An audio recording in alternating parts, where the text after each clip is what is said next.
तो बिहार का सियासी मिजाज पूरी तरह से यू टर्न ले चुका है। एक तरह से कहें तो 24 के चुनाव के लिए बीजेपी की ताकत अब दोगुनी हो गई। लेकिन ये सब अचानक नहीं हुआ है। इस सियासी बदलाव की इनसाइड स्टोरी कुछ और ही है। एक फोन कॉल और पूरी सियासत 360 डिग्री घूम गई।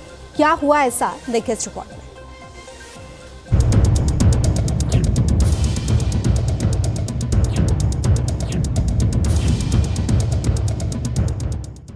नरेंद्र मोदी ने 5वीं बार नीतीश कुमार को पास कर दिया। मोदी के लिए नीतीश मजबूरी है या जरूरी है? मोदी क्यों नीतीश को बार बार ग्रीन सिग्नल दे देते हैं? बिहार में नंबर गेम में नीतीश तीसरे नंबर के नेता हैं। फिर कैसे पलटी मारने के बाद हर बार मुख्यमंत्री बन जाते हैं? प्रतिज्ञान करता हूं कि मैं विधि द्वारा स्थापित भारत के संविधान के प्रति सच्ची श्रद्धा और निष्ठा रखूंगा। एक बार फिर नीतीश के मन में मोदी के लिए निष्ठा पैदा हो गई है। अब मोदी के साथ कदम ताल करते नजर आएंगे, सियासत के नए सोपान गढ़ेंगे। आपको क्या लगता है कि ये सब इतनी आसानी से हो गया होगा कि किसी को भनक तक नहीं लगी? जानकार बताते हैं कि इस सियासी समीकरण को बनने और परवान चढ़ने में 4 महीने का वक्त लगा। मोदी को 400 से ज्यादा, नीतीश को भी फायदा। मोदी का गणित एकदम सटीक है। नीतीश कुर्मी जाति से आते हैं। कुर्मी जाति का यूपी बिहार की सियासत में अच्छा दखल है। यूपी में इस वक्त करीब 41 कुर्मी विधायक हैं। मोदी ने नीतीश को साथ लाकर यूपी और बिहार दोनों में ही कुर्मी जाति को साथ लिया। यूपी बिहार में 100% सीट जीतने की गारंटी मिल गई है।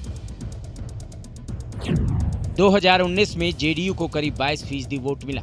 जेडीयू ने 16 सीटें जीती। 2014 में जेडीयू को 16% वोट मिला। जेडीयू ने 2 सीटें जीती। 2009 में जेडीयू को 24% वोट मिला। जेडीयू ने 20 सीटें जीती। मोदी और शाह को पता है कि बिहार में नीतीश के साथ आने से वोट की ताकत बहुत बढ़ जाती है। बिहार में इस सियासी बदलाव की पटकथा को समझने के लिए आपको G20 सम्मेलन के दौरान की एक तस्वीर दिखाते हैं। यही वो मौका था जब ये स्क्रिप्ट लिखी गई। G20 में रात्रि भोज के दौरान बीजेपी के ही गिने चुने मुख्यमंत्रियों ने शिरकत की थी। इस तस्वीर में नीतीश कुमार पीएम मोदी की ओर देखकर हाथ जोड़कर उनका अभिवादन कर रहे हैं। पीएम मोदी और नीतीश के बीच सियासी बर्फ पिघलने की ये पहली तस्वीर थी। नीतीश की फ्रेंड रिक्वेस्ट, पीएम मोदी ने की एक्सेप्ट। जेडीयू के अंदर लालू और तेजस्वी की हिमायत बढ़ रही थी। पार्टी को तोड़ने तक की कवायद की जाने लगी। वक्त रहते नीतीश सजग हो गए। तो देखिए किस तरीके से एक शपथ के साथ शतरंज के पासे बदल जाते हैं।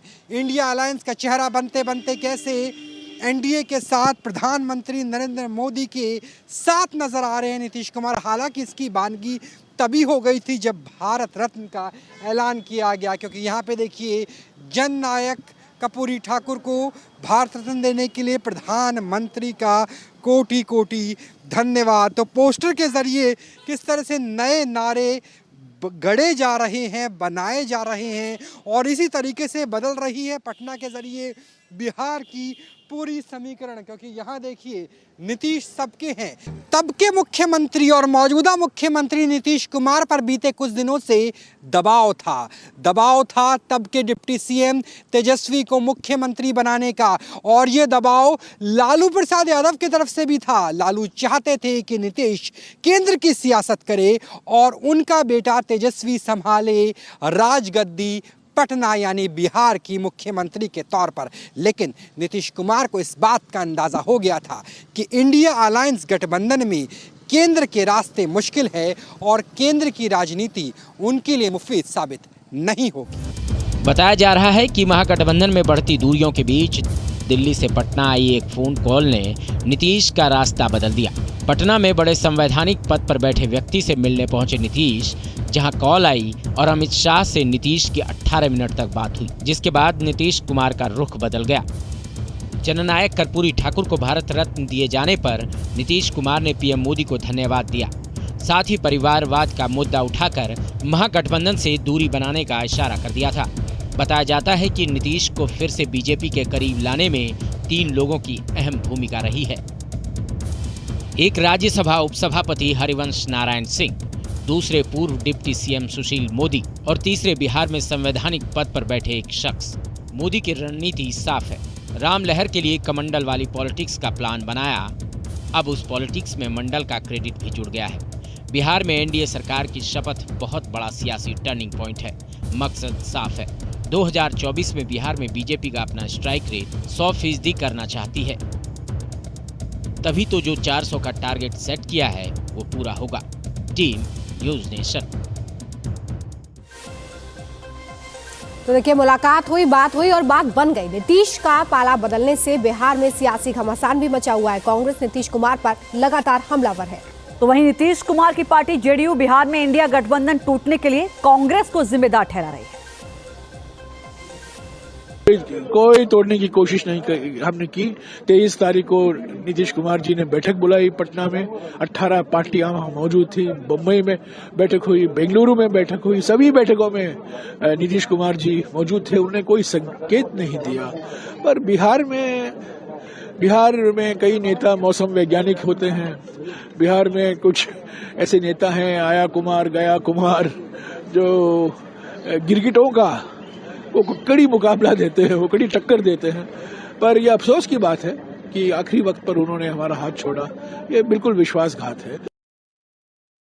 1.5 वर्ष की लंबा अंतराल और माननीय नीतीश कुमार जी के पहल पर इंडिया ब्लॉक बना।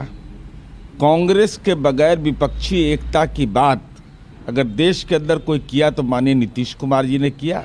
लेकिन कांग्रेस पार्टी का जो मूल चरित्र है उसमें कोई बदलाव नहीं आया।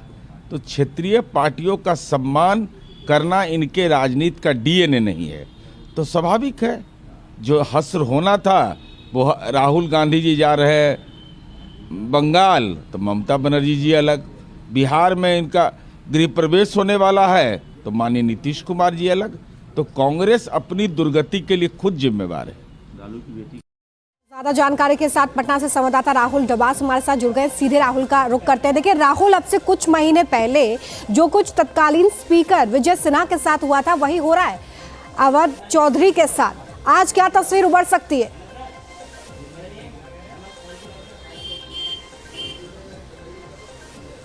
देखिए, आज 3 चीज़ें होने वाली है। अगर बिहार की राजनीति से बात करें, जहां मैं मौजूद हूं, मेरे ठीक पीछे सचिवालय है, लगभग 1 घंटे का अंतराल है और उसके बाद 8 मंत्रियों के साथ, जिसमें 2 डिप्टी सीएम भी शामिल है, नीतीश कुमार अपने नए कैबिनेट की पहली बैठक बतौर मुख्यमंत्री तीसरी बार शपथ के बाद इसी 5 साल के अंदर लेने वाले हैं। तो निश्चित तौर से 9वीं बार मुख्यमंत्री बने हैं। कैबिनेट की पहली बैठक होगी और उसमें जो सबसे पहला ऐलान होगा वो विधानसभा के सत्र की तारीख को लेकर होगा। पहले कहा जा रहा था कि 5 फरवरी को बजट आ सकता है, लेकिन अब कोलेशन चेंज हो गया है, गठबंधन बदल गया है। डबल इंजन की सरकार की बात कल जेपी नड्डा भी कह के गए थे। तो ऐसे में क्या बजट सत्र को खिसकाया जा सकता है? कुछ केंद्र सरकार की नीतियां, नरेंद्र मोदी के फेस वैल्यू, डबल इंजन के लिहाज से भी कुछ नीतियों को लाया जा सकता है। एक सवाल ये रहेगा, एनके यादव हो सकते हैं नए स्पीकर, उनके लिए एक तरीके से सहमति बन चुकी है और वो निश्चित तौर से एक फेस के तौर पर भी है। यादव समाज से आते हैं, 2024 का चुनाव है, एलओपी नेता प्रतिपक्ष रह चुके हैं, 2 बार बिहार बीजेपी के अध्यक्ष भी रह चुके हैं। उसमें सहमति बनेगी और यह भी संभावना है कि जेडीयू के नेताओं की सुरक्षा कम भी कर दी जाए। चलिए राहुल, आगे भी अपडेट आपसे लेंगे।